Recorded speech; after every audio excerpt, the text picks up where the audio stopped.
It's the radio guy, Mike Prince. Welcome to the Monday morning edition of the Mike Prince Show. Of course, our daily mission is to come to you with news that you can use. Our social media handles for Instagram, Facebook, and Twitter are all at the Mike Prince Show.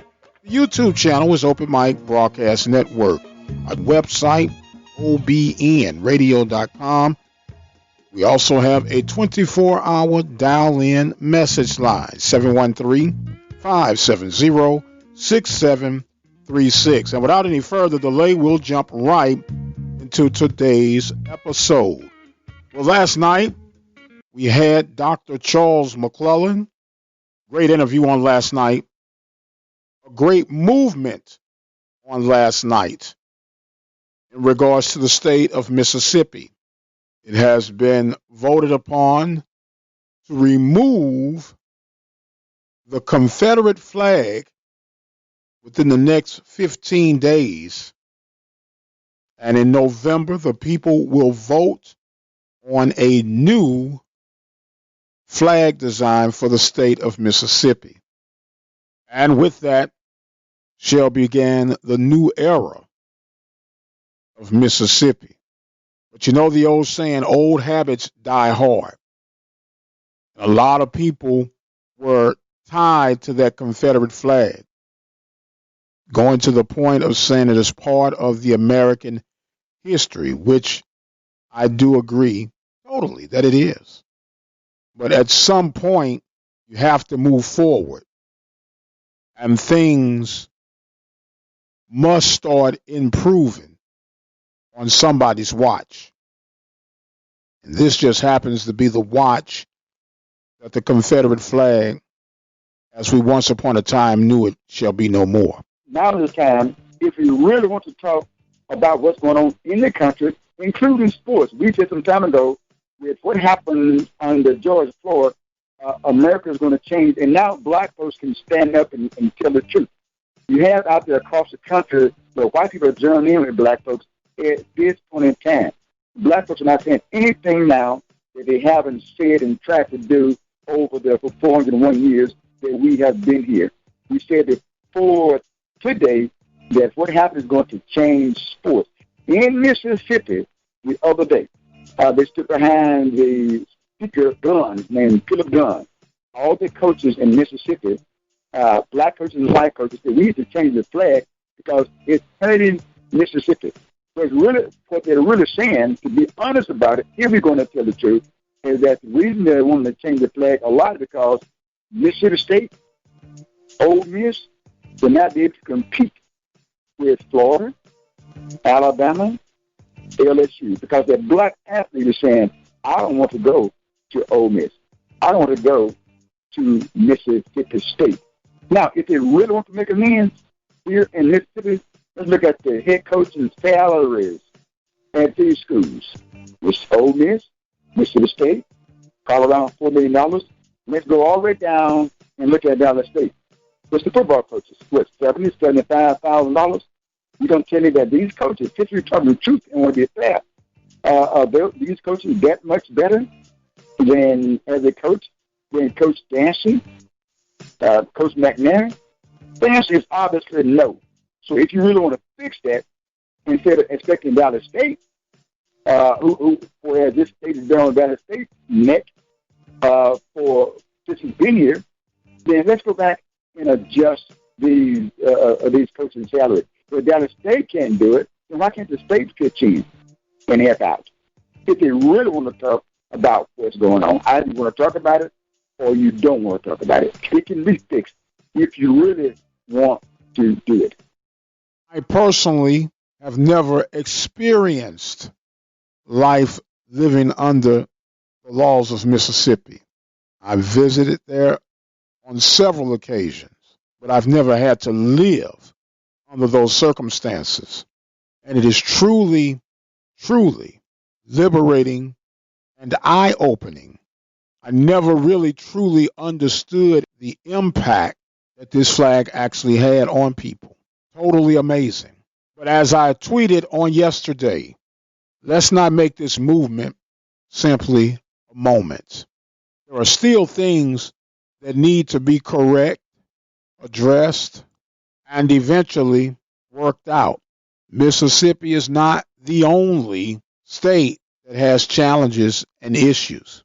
We will definitely see how all of this works out in the very near future.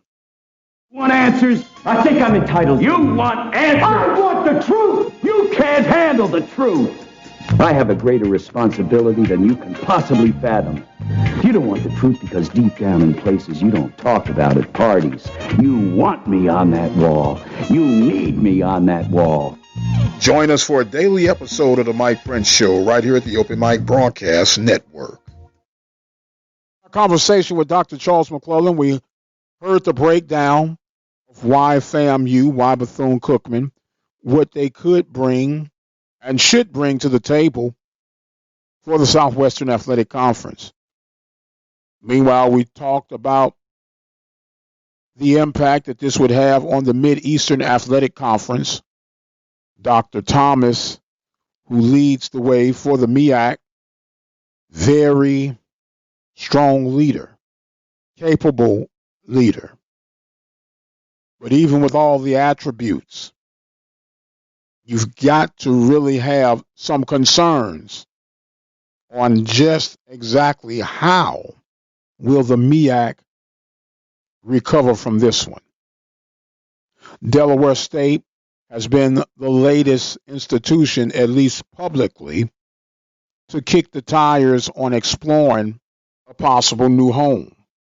I'm hoping that there is some way that the MEAC can retain Delaware State and all other remaining institutions that make up the MEAC. There are many speculations that you might have to bring up a couple of D2 schools to try to fill the void.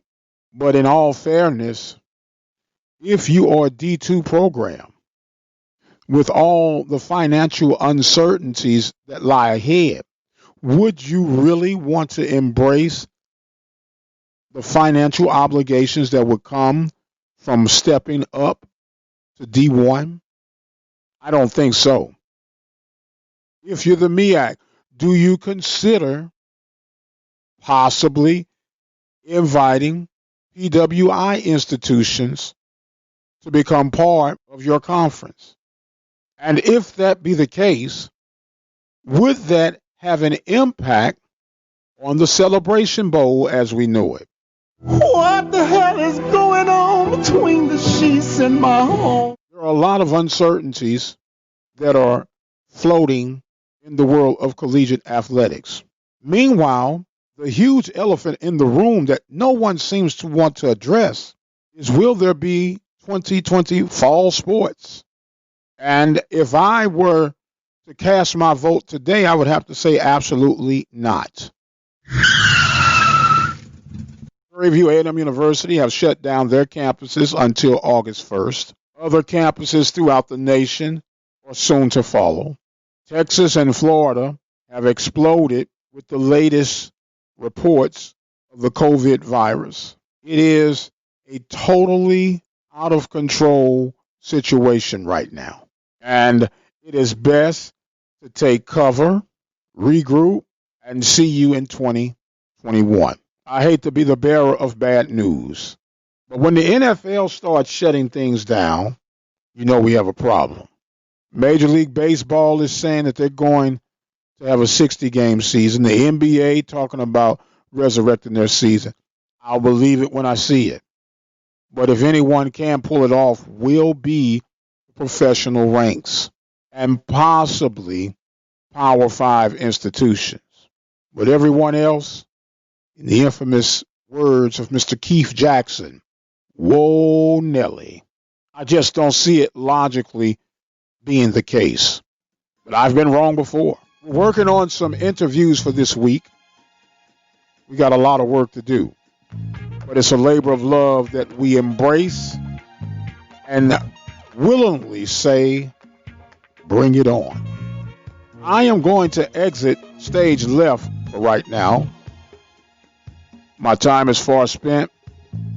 I'd like to take this time to recognize our sponsors and supporters at the Open Mic Broadcast Network: Brazos Valley Schools Credit Union, Temple of Refuge Ministries, Prairie View Athletic Club, Attorney Lee Van Richardson, Farmers Insurance of Hempstead, Texas, Diva Skin Conditioner, Helping Hands Lawn Service. Thank you for your support of our local and regional coverage of student athletics here at the Open Mic Broadcast Network.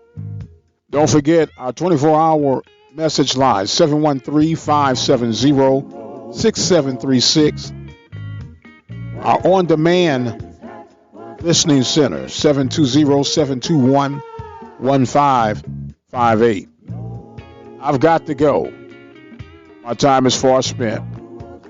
I am the radio guy, Dr. Mike Prince, and as always, you guys be blessed, and we'll see you on the other side.